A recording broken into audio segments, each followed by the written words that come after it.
Hey, welcome back to my channel, and thanks for loving to draw. Isn't Wile Coyote one of your favorite cartoon characters of all time? Don't you just love his durability? Yeah, me too. Did you know that wily is an actual word in the English dictionary? Well, it is. If you look it up, you'll find that its definition means to use cunning, craftiness, trickery, or strategy in order to achieve a goal. Isn't it super cool that Wile Coyote's name is actually a definition of his personality? Yep, that's awesome to know, and you're welcome. I'm here to educate and to entertain. In this real-time demonstration, I'll draw Wile Coyote. I'll make a simplified version of him first, and then you'll see me give additional non-narrated demonstrations on how to draw the details of his head and his hands. If you'd like to follow along with me, you can download a border template, which is linked in the description below. In addition, you can also download the reference I'm using. The reference can be downloaded and printed, and like the border template, is linked in the description below. So grab your pencil, your eraser, and let's draw Wile Coyote, one of the trickiest and one of the most durable cartoon characters of all time. The first thing I want to do is to draw a shape that is close to my reference point, because I know where my reference point is. So if I can get this first shape right, it's really going to help me as I continue through the drawing. Okay, so what I want to do first is I want to draw in his chest. Okay, so here's what I do first.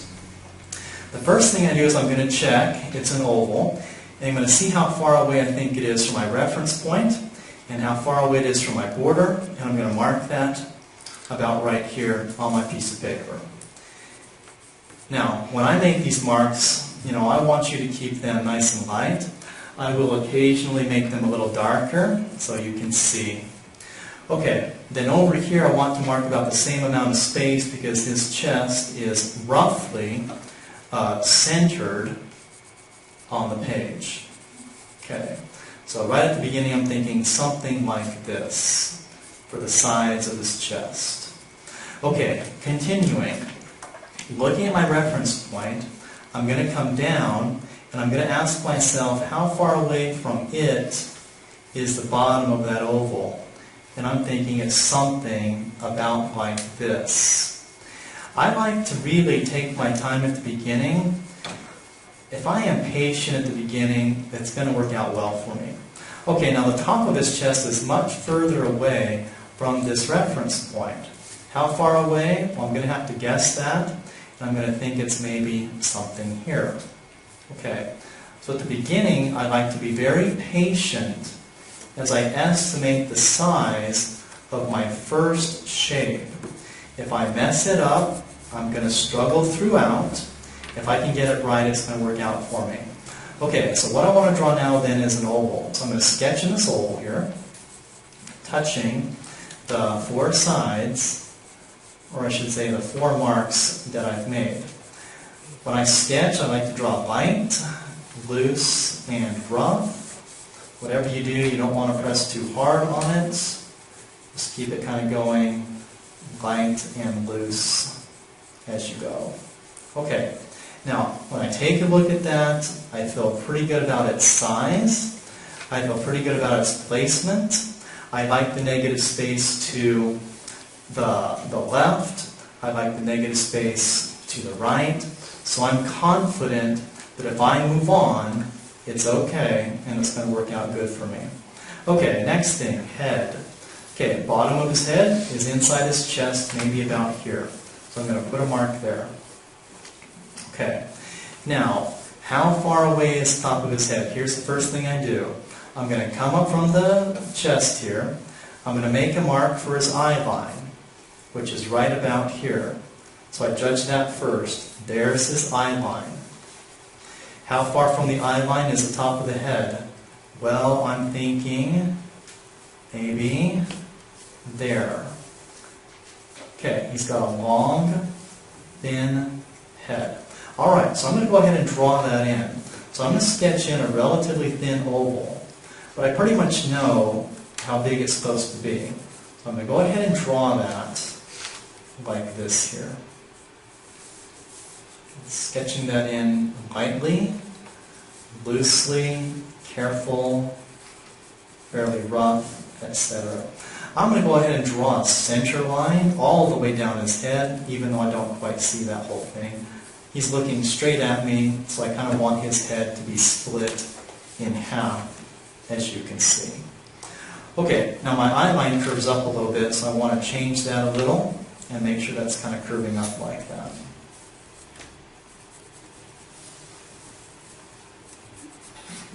Okay, now the next thing I want to add is I want to add his cheeks.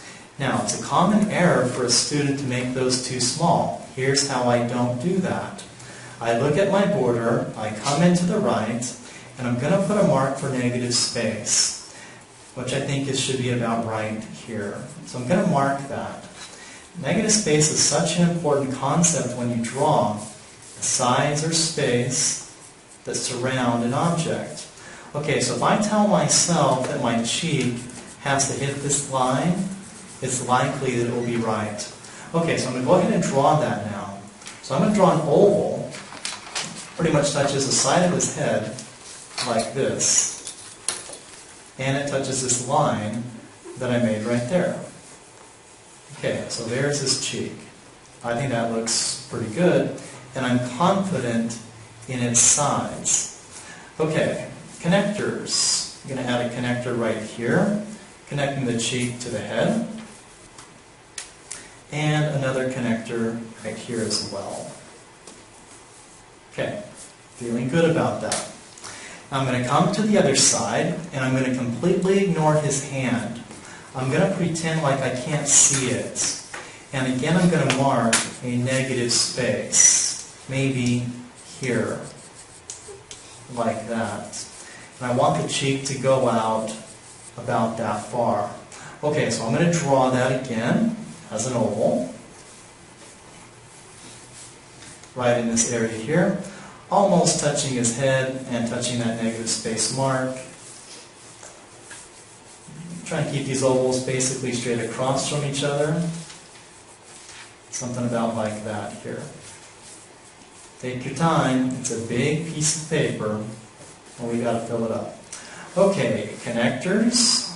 Connecting the cheek to the head, like that. And connecting the cheek to the head again, right here. Okay, feeling really good about that.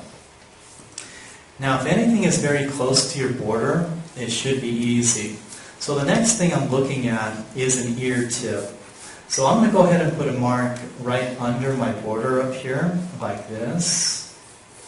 And I want the tip of his ear to land somewhere on this line. Now, when I look at that ear tip, it is not in the middle. It's pushed over a little bit to the right over here. So I'm going to go ahead and estimate that. I'm going to put a dot about right there for the ear tip. So I know for sure where that ear tip is going to land at the end. Okay, then I'm going to go ahead and put a mark on his head here. This is about where it needs to start. So I want to go from here to here with a nice curving line. Okay, so I'm going to sketch this up like this. And I'm going right towards that mark like that. Nice curving line, as you can see there. Okay. Now, let's notice the shape of the ear. It's a little bit skinnier at the base. It's wide in the middle and very thin at the top. Okay, so let's draw that in like this. I'm going to sketch this in. Here's the side of the ear coming up like that, as you can see there. Okay. Now, many students would assume that the two ear tips would be straight across from each other. They're not. If I was to connect them, it would be a slanting line like this. Okay, so I'm going to go ahead and put a slanting line in there as if it connected the two ear tips. All right, now what about that second ear tip? Where's that going to be? How far apart are they? So I think I'm going to put another mark about right there. Ear tip number 2. Okay, so these two ears are very close near the bottom here, like this close to each other, but then they spread apart, coming up more something like this. Notice that for me. Okay, same characteristic, skinny at the base, wider in the middle, skinny at the top. I'll put that in like that. Keeping your drawing rough, kind of loose, very light as you go, as it fills up this large space we have. Okay, I'm feeling pretty good about that. I'm ready to move on. I think I'll move on to a shoulder, which is a circle right here. A little bit more of it is outside his body, so I'll put in a circle about like this. Okay. Then I'm going to leave that shoulder alone for a moment, and I'm going to look at his hand. Well, notice that hand. It's a little, the bottom's a little higher than his cheek, so I'm going to go right here. It's very close to my border. I'm going to go right there. It is very close, almost touching his cheek, so right there. So what I'd like to know is how big it's supposed to be before I draw it. And then once I know its size, it makes it relatively easy to draw. And this is pretty much a circle, it's not an oval. And I'll go ahead and draw that in. Okay. Now let me show you another technique that I will occasionally use. Now if the next thing I want to do is his finger, here's the question in my mind. How tall is his finger compared to his head? Well, here's how I figure that out.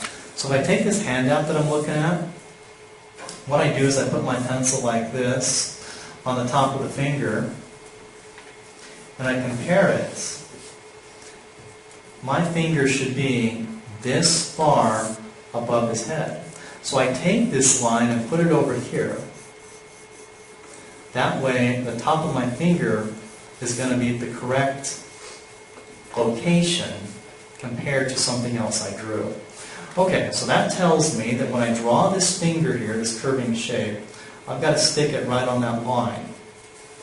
If I don't stick it there, then it's in the wrong spot compared to the head. Alright, so there's the finger. I'll put that right here like this.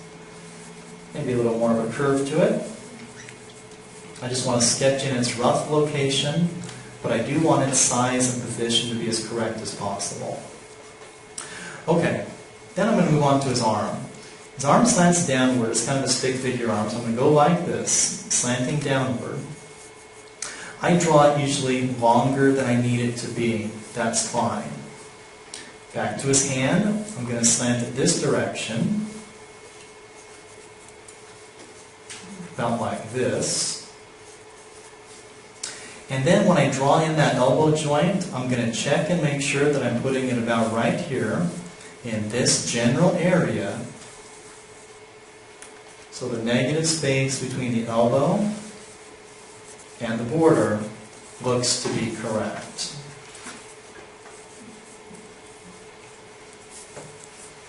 Okay, good. Moving on. Now, the next thing I'm going to do is this other shoulder. I noticed a couple things about it. It's going to touch his snout here. Only a little bit of it is outside his body. Most of it's inside. And then, critically, I noticed the following.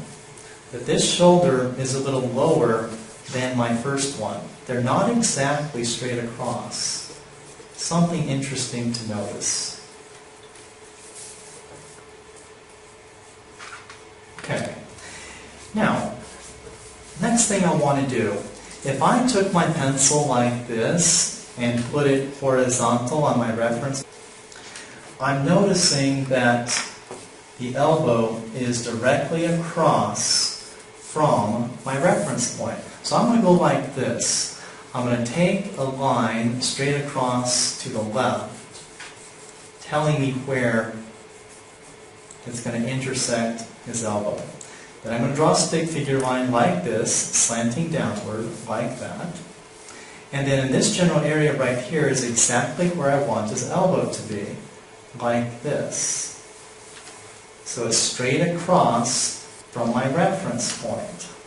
Okay, now at this point I'm going to stop on his arm because I want to finish off part of his body before I finish off the arm and the hand. Okay, here's what I'm going to do next. So I'm going to put in this body. Now, when I look at this, here's the decision that I'm thinking of. How far from the bottom of the chest is the top of his waist? I think about this far away. Now, let me give you a piece of advice. If you draw your coyote with legs that are too long, he's going to look okay. But if you draw him with legs that are too short, he's going to look very unusual. Alright, so I just want to make sure that I'm noticing that correctly. So I think that about right here is where I'm going to draw a circle for his waist, right in here, significantly smaller than his chest. I'm thinking right about there. Okay, then I'm going to connect his chest to his waist with a curving line, like this. And another curving line like this.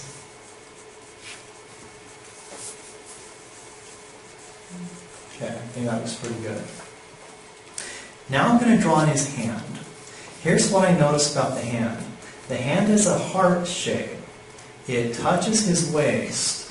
I'm going to begin sketching it upward, noticing how far away it is from his chest, about right there. Then I notice the following, that the other side of the heart shape is a little higher on the page, so I'm going to draw a line that slants up just a little bit to help me get that. Now, what drawing really is, it's learning how to see things. And so the stuff I'm telling you, those are the things that I'm noticing with my eyes as I draw, that one side of the hand is higher. So I notice it, and I'm going to comment on it to you, so that you might notice it as well. Okay, here's this heart shape. Touches his waist, just under the chest, one side higher than the other. Then I can put in an arm bone that connects the elbow to the hand. Okay, moving on. Let's move on to some legs. Okay, so what I'm going to do is work here at the waist, and I'm going to draw a slanting line downward. I like to draw this line a little longer than I may need it. Here. Okay.